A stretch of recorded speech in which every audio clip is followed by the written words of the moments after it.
Bonjour et bienvenue dans un nouvel épisode du podcast Sa parole en action proposé par la team Un truc à dire. Sa parole en action, c'est un podcast où des invités viennent témoigner de ce que Jésus a fait dans leur vie, témoigner comment la Bible leur parle et les encourage à agir dans leur quotidien. Et aujourd'hui, comme vous l'entendez, ce n'est pas Christelle à l'antenne, mais Joélie.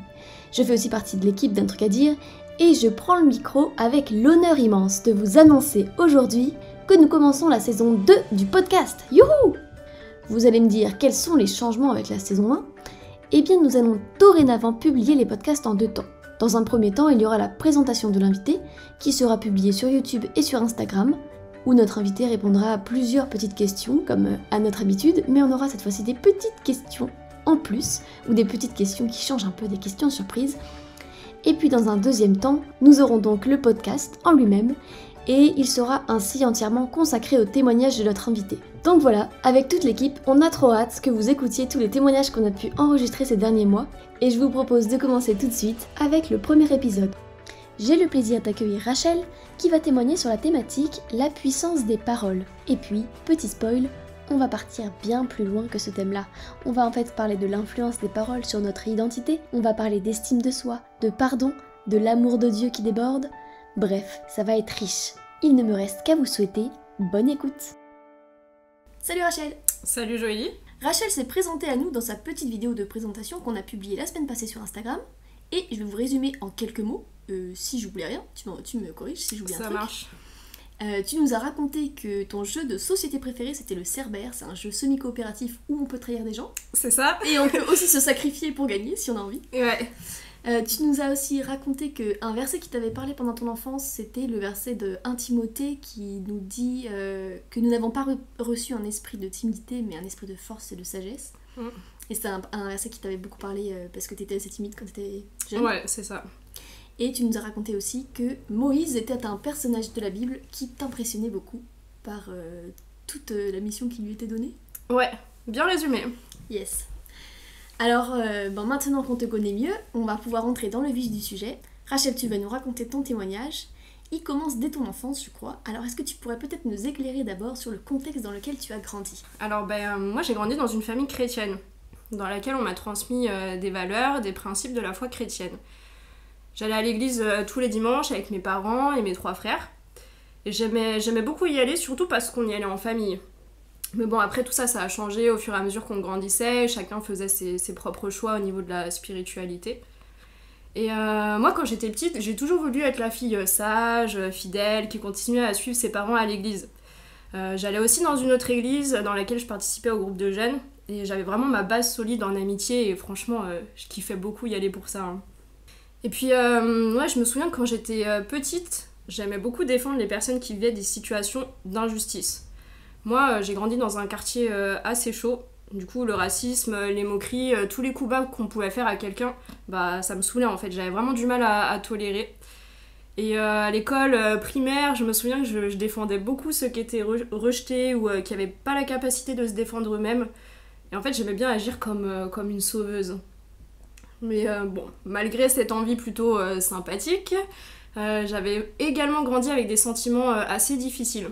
J'étais timide, je me sentais inutile et je me sentais vachement incapable. En fait, j'avais une estime de moi-même qui était au plus bas.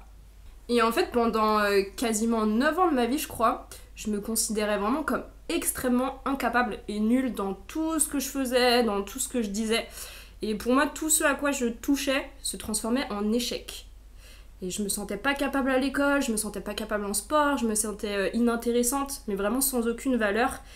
Et ça a duré de ma 6e à ma première année universitaire, donc 2015, quelque chose comme ça. Et est-ce que tu sais comment est-ce que tu en es arrivé à penser ça de toi? Ouais, en fait, comme je t'ai dit au début, moi j'ai grandi avec 3 frères.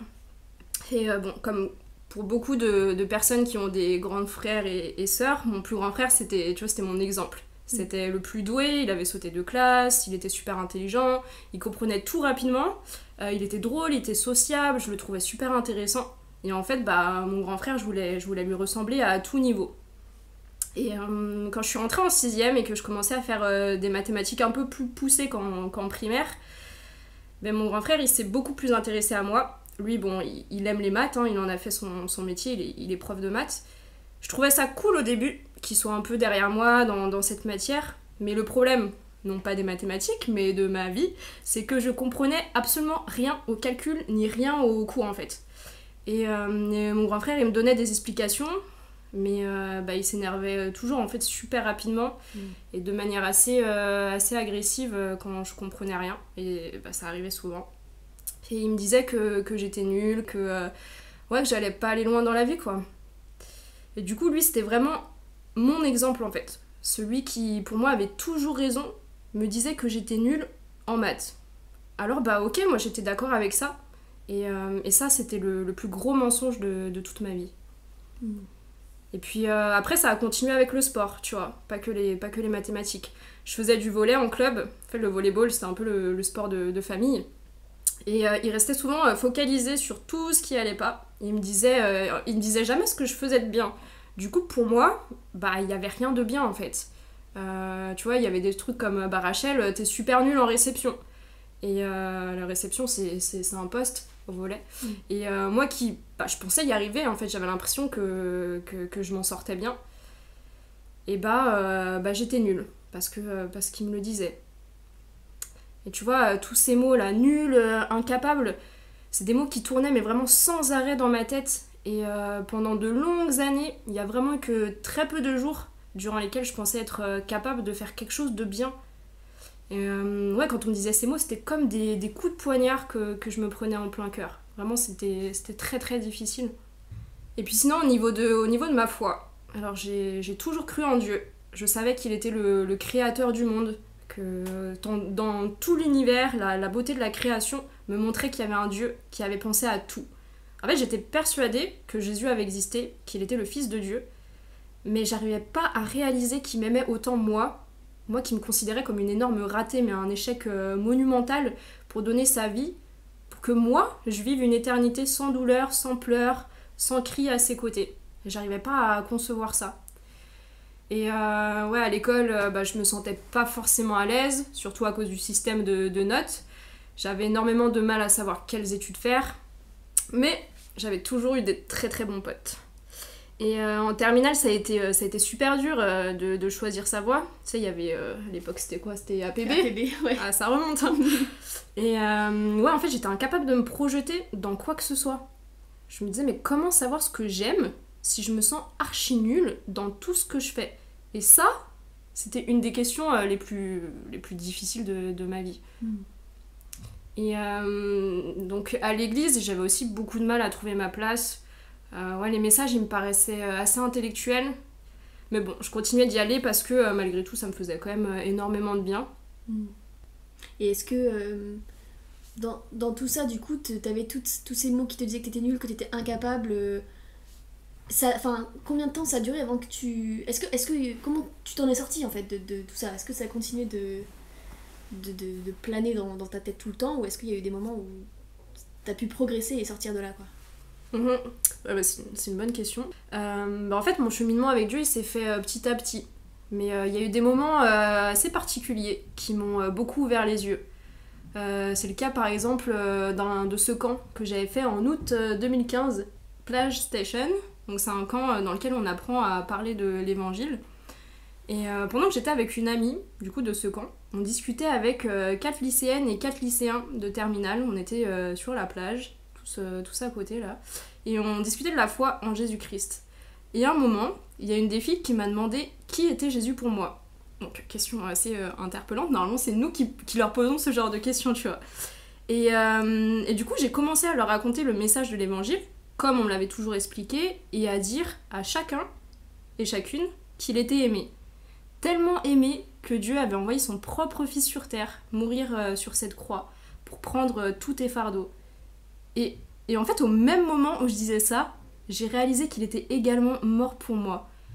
La Bible dit que nous sommes, de par notre nature pécheresse, condamnés à vivre une éternité privée de la présence de Dieu, privés de toutes les bénédictions qu'il pourrait nous donner. Mais Dieu, dans son immense amour, lui, il s'est fait homme et il a pris sur lui toute cette condamnation que chacun méritait, alors que c'était le seul qui était parfait. Et il nous a donné une réelle espérance. celle de vivre à ses côtés pendant toute l'éternité, loin de tout mal qui puisse exister. Et en fait, jusqu'à aujourd'hui, ce jour, c'est de loin, mais de loin, le plus beau jour de ma vie, parce que j'ai réalisé ma valeur. Moi, Rachel Théodros, qui me sentais mais tellement nulle, incapable, mais éclatée dans tout ce que je faisais, mais je me suis sentie tellement aimée par ce Dieu qui est si bon, si grand et si puissant. Mais c'était juste incroyable. Waouh.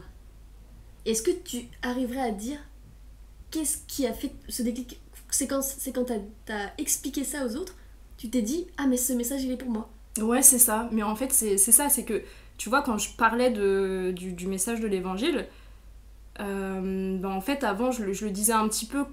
Enfin, en fait, je racontais ce qu'on m'avait raconté, mais sans vraiment trop l'accepter pour moi.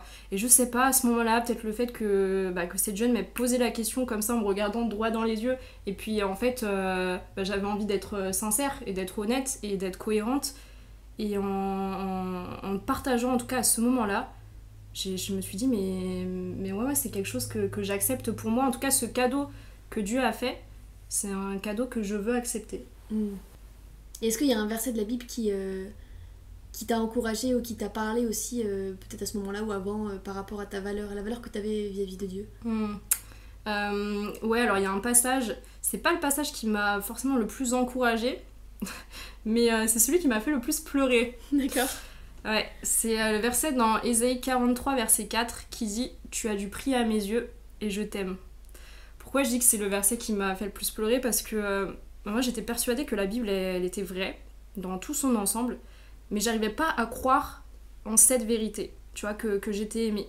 Du coup je me disais que j'étais pas du tout cohérente, et ça m'énervait, et je voulais vraiment croire que tous les versets soient des vérités.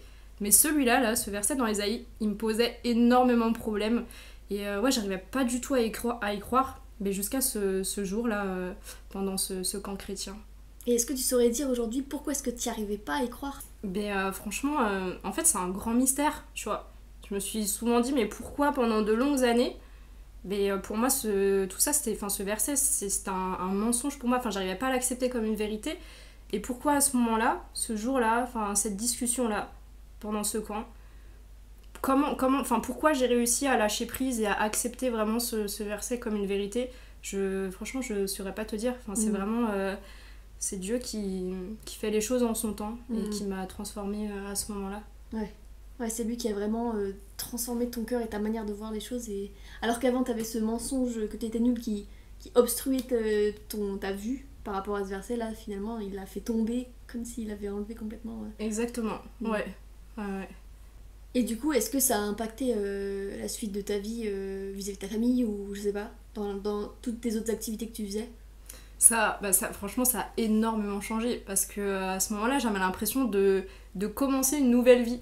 Tu vois, d'avoir une nouvelle naissance. Tu vois, je peux dire que je suis née il y a plus de 20, il y a 25 ans, mais je peux aussi dire qu'à ce moment-là, comme si j'ai eu ma première naissance humainement parlant, et ma première naissance spirituellement parlant. Je pars peut-être un petit peu trop loin, mais franchement, c'était ça.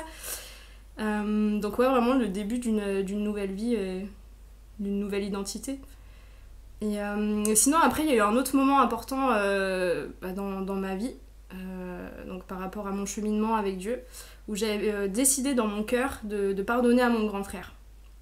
Tu vois, c'est les pensées négatives que j'avais, elles revenaient quand même sans arrêt. Donc ok, il y a eu ce moment où j'ai vraiment compris que j'étais aimée par Dieu, mais si tu veux, toutes les pensées, elles se sont pas arrêtées, elles ont continué, et pendant encore un petit moment. Et je me souviens que un soir, tu vois, j'avais pris vraiment un temps avec Dieu. Je me suis mise juste à penser au moment où Jésus il était sur cette croix à Golgotha. Et j'avais ce verset dans la tête qui disait « Père, pardonne-leur car ils ne savent ce qu'ils font ». Et franchement, pour une fois, mais vraiment, je voulais pardonner à mon grand frère, mais sincèrement. Sans me dire que les paroles qu'il m'avait dites étaient injustes, sans continuer à me poser tous ces pourquoi. Parce que évidemment souvent j'ai fait ce genre de prière en me disant ok j'ai envie de lui pardonner, mais quand même ce qu'il m'a dit là c'était injuste et ça ça se fait pas et pourquoi moi, etc. Et franchement là, ce soir là, j'avais demandé à Dieu de m'aider à lâcher prise, mais vraiment totalement. Et après cette soirée là, vraiment j'avais passé un moment mais tellement intime avec Dieu. J'ai ressenti une paix que je pourrais pas décrire. Je me souviens aussi que Dieu il m'a poussée à me lever, à me mettre face au miroir de ma chambre. J'avais un grand miroir sur mon armoire. Et il m'a rappelé ce verset qui dit « Nous tous qui le visage découvert, contemplons comme dans un miroir la gloire du Seigneur. Nous sommes transformés en son image, dans une gloire dont l'éclat ne cesse de grandir. » Ce verset se trouve dans 2 Corinthiens 3, verset 19. Et du coup, en fait, à ce moment-là, Dieu il avait fait tomber toutes mes chaînes à terre ce soir-là. Parce que j'en avais tellement, mais tellement autour de moi pendant énormément d'années. Et en me regardant dans le miroir, je voyais plus la Rachel remplie de sentiments négatifs sur moi-même, à me dévaloriser tout le temps. Je me voyais comme Dieu me voyait, comme Dieu me voit. Une personne à son image, une personne remplie d'une grande valeur, mais une personne pleine d'espoir. Je me sentais transformée, mais totalement libérée. Et je sais que t'as pensé à la chanson. Et on va pas la chanter. Non, on va éviter. Et et à ce moment précis, tu vois, j'avais l'impression d'avoir gagné une bataille. Non pas toute seule, mais grâce à Dieu. Et grâce aux prières de mes amis aussi, en qui j'avais confiance et qui priaient pour moi depuis tellement d'années. Et toute cette haine, toute cette colère que j'avais en moi contre mon grand frère, tout était parti en un soir. Et ça, c'était il y a 5 ans. Et franchement, depuis ce soir-là, je peux dire sans problème que j'aime tellement mon frère. Waouh, mais c'est incroyable de voir en fait comment Dieu t'a donné cette force de pardonner, en fait, le pardon qui t'a libéré, c'est assez incroyable. Et du coup, je me demande, est-ce que aujourd'hui, donc 5 ans plus tard, ça t'arrive encore de te battre avec ces pensées que tu es nul ou que tu es incapable, ou comment tu vis avec ça maintenant? Est-ce que t'es complètement libéré ou est-ce que t'as encore des combats par rapport au fait que tu es nul ou au fait que ce qu'on te dit, enfin, est-ce que ça t'atteint aussi de la même manière qu'avant ou pas? Bon, on va dire que maintenant, j'ai quand même beaucoup grandi sur cet aspect-là. J'ai de moins en moins de moments pendant lesquels je me sens incapable. Bien sûr, ça arrive encore quelques fois, mais en fait, je décide de rejeter ces paroles mensongères au nom de Jésus-Christ. Et quand quelqu'un aujourd'hui me dit que je suis pas capable, que je suis nulle, bah, je lui demande assez rapidement pourquoi il se permet de me dire ça. Quand j'arrive pas à faire quelque chose, je dédramatise. J'essaye de dédramatiser assez vite la situation parce que je sais qu'on peut pas tout réussir d'un coup.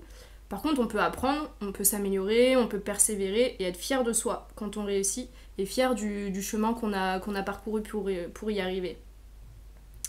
Mais du coup, pour moi, la phrase « tu es nul », c'est devenu la pire phrase du monde.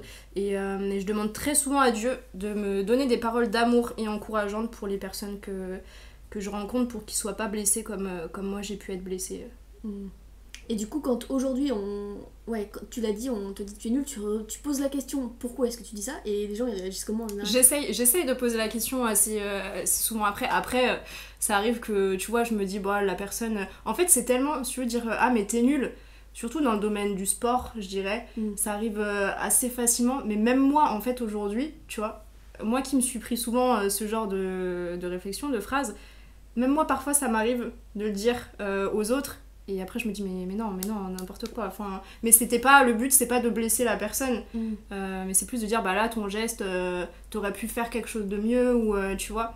Et du coup, c'est pour ça que je disais que je dédramatise, parce que je me dis, mais non, mais là, la personne, elle s'attaque pas vraiment à moi, et puis je sais que je suis pas nulle. Ouais, en fait, j'ai l'impression qu'on se rend pas compte de la portée qu'elles peuvent avoir nos paroles. Et ça me fait penser à 2 versets, en fait. Ouais. Donc, il y en a un, c'est dans Jacques. C'est assez trash comme verset, mais je trouve que ça montre tellement la puissance que nos mots, nos paroles, elles peuvent avoir. Et j'arrive pas à retrouver Jacques. C'est où, Jacques? C'est vers la fin. Et c'est vrai que des fois, on dit des trucs qui peuvent être vachement blessants et on s'en rend même pas compte, en fait. Ouais. Et Jacques, en plus, il est un peu... cache comment il parle, il est un peu là pour reprendre les croyants, l'église, pour leur faire vraiment comprendre est-ce que vous faites ce que vous dites que vous croyez? Est-ce que vous êtes cohérent dans votre manière d'agir par rapport à ce que vous croyez? Et si vous croyez que Jésus vous a sauvé, est-ce que vous agissez en conséquence? Et là, il parle de la parole dans Jacques 3 et il dit la langue En revanche, aucun homme ne peut la dompter. Parce qu'avant, il parle des animaux qu'on peut dompter. Et il dit la langue, personne ne peut la dompter. C'est un mal qu'on ne peut pas maîtriser, elle est pleine d'un venin mortel. Par elle, nous bénissons Dieu, notre Père, et par elle, nous maudissons les hommes faits à l'image de Dieu. De la même bouche sortent la bénédiction et la malédiction. Mes frères et sœurs, il ne faut pas que tel soit le cas. Et je pense que ça peut vraiment nous... Enfin, moi-même, des fois, je me rends compte que je dis des choses, je sais pas, à des proches ou quoi, et je me dis, mais pourquoi je dis ça, en fait? Ça peut tellement blesser, on se rend pas compte combien ça peut blesser. Et... Ouais, on se rend pas compte de la portée, en fait, de nos paroles dans la vie des autres. Et ouais, venin mortel, tu dis, c'est quand même violent. ouais, bah ouais, franchement, c'est clair. Et en même temps, l'inverse, on peut aussi bénir. Et comme tu disais, toi, tu préfères du coup essayer de voir comment tu donnes des paroles d'amour et d'encouragement aux personnes que tu rencontres. Et du coup, ça, quand on se dit, ça peut aussi avoir beaucoup plus de... Ça peut avoir tellement d'impact aussi, les belles paroles, pour valoriser les gens. Ça peut en avoir beaucoup, énormément. Après, tu vois, souvent on reste beaucoup focalisé sur les paroles négatives qu'on nous a dites. Et du coup, pour ça, il faut en contrepartie essayer d'encourager le plus. Et ça me fait penser du coup à un autre verset dans Proverbe 15, je ne sais plus, je vais retrouver ça tout de suite. Non. Proverbe 16, verset 24. Les paroles agréables sont un rayon de miel, elles sont douces pour l'âme et porteuses de guérison pour le corps. Est-ce que Rachel, par rapport à ce verset, tu te dis ça a un lien avec mon témoignage ou pas? Ah mais complètement, complètement. Moi déjà, soit un verset où il y a le mot parole dedans, je veux dire ça me parle. Donc ça veut dire qu'il y a beaucoup de versets qui me parlent dans la Bible. Mais évidemment, hein, parce que ça montre que, déjà le premier verset là, dans Jacques, ça montre à quel point les paroles peuvent avoir un impact négatif comme positif. Et puis là, avec ce dernier verset que tu as lu, ça montre aussi à quel point les versets, les paroles de Dieu qu'on trouve dans la Bible, ça peut nous guérir, ça peut vraiment être salutaire pour nous, moi ça a été salutaire pour mon âme et pour plein d'autres choses aussi. Et ça me fait penser à Jésus dans le désert qui a combattu la tentation de Satan en lui balançant des paroles de la Bible en fait. Ouais. Alors moi j'étais pas, tu vois, j'avais pas autant de versets comme ça en tête et j'étais pas en mode allez boum, tel verset, c'était un peu plus compliqué mais... Et est-ce que maintenant quand tu es face ou que tu reçois des accusations, des paroles mensongères, tu les repères, tu dis ça c'est un mensonge sur ma vie, est-ce que t'as des versets maintenant qui viennent ou... J'en ai beaucoup, ouais j'en ai beaucoup et ça vient assez rapidement. Genre quoi par exemple? Celui qui dit, celui que j'avais cité là, tu as du prix à mes yeux et je t'aime. D'autres en fait, tout plein d'autres versets qui me rappellent mon identité. Ouais, tu vois, chez moi j'ai affiché en fait toute une liste de versets qui rappellent notre identité en Christ. Je suis la lumière du monde, j'ai été rachetée par Christ. Tous ces versets qui me montrent à quel point j'ai du prix pour Dieu. Et quand une personne, ça peut être n'importe qui, hein, ça peut être des collègues de travail, quand j'étais étudiante, des profs, des proches, enfin n'importe qui, je me dis, non, je sais que j'ai de la valeur aux yeux de Dieu. Et en fait, c'est ça qui est le plus important. Tu vois, je m'en fiche en fait de pas être aimée par telle ou telle personne, j'en sais rien. Bon, ça peut faire mal, hein, si un ami, à un moment... tu fais quelque chose et ton ami veut plus te parler ou arrive pas à te pardonner, ça fait mal, mais je me dis en fait je me raccroche à tout ça et au fait que Dieu lui il m'aime d'un amour qui dépend pas des circonstances, exactement, de ton action de ce que je peux faire ou de ce que je peux dire, mais plus de qui je suis en fait. Et est-ce que tu aurais un conseil que tu donnerais à quelqu'un qui traverse le même combat que tu as traversé? Je dirais à cette personne que si tu te sens incapable ou nul dans ce que tu fais, déjà sache que t'es pas le ou la seule à avoir ce genre de pensée. Et puis peut-être que tu lui te racontes ça toute ta vie, mais j'aimerais tellement te dire, et j'aimerais tellement que tu crois à ça, c'est qu'il y a un Dieu qui t'a créé, toi, et qui t'aime de tout son cœur. Et il désire deux choses plus que toute autre chose. Une, gagner ton cœur, et deux, lutter avec toi.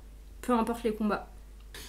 Et puis en fait si là tout mon témoignage, si tout ce que j'ai dit a résonné en toi et que c'est des choses que tu vis actuellement, moi je t'encourage trop d'abord à en parler à Dieu, vraiment, prendre du temps avec lui et à lui parler de tout ça, en parler à des personnes en qui tu as confiance. Tu peux leur dire exactement dans quelle situation tu te sens nul, à quel moment ça va pas. Demande-leur de prier pour toi. Parle-en à un psychologue si c'est vraiment difficile. Moi je crois que Dieu a créé des personnes qui sauront t'écouter, te comprendre et t'aider. Et j'aimerais aussi te dire de tenir bon, vraiment de tenir bon parce que tu es précieux, tu es précieuse et Dieu t'aime énormément. Amen. Amen. Merci Rachel pour ton témoignage, merci pour tout ce que tu nous as raconté. C'est vrai que c'est assez puissant cette histoire de parole.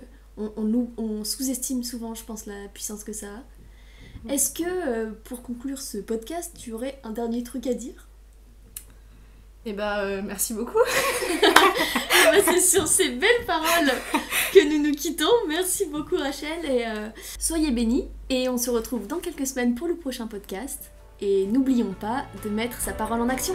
Salut Rachel. Salut.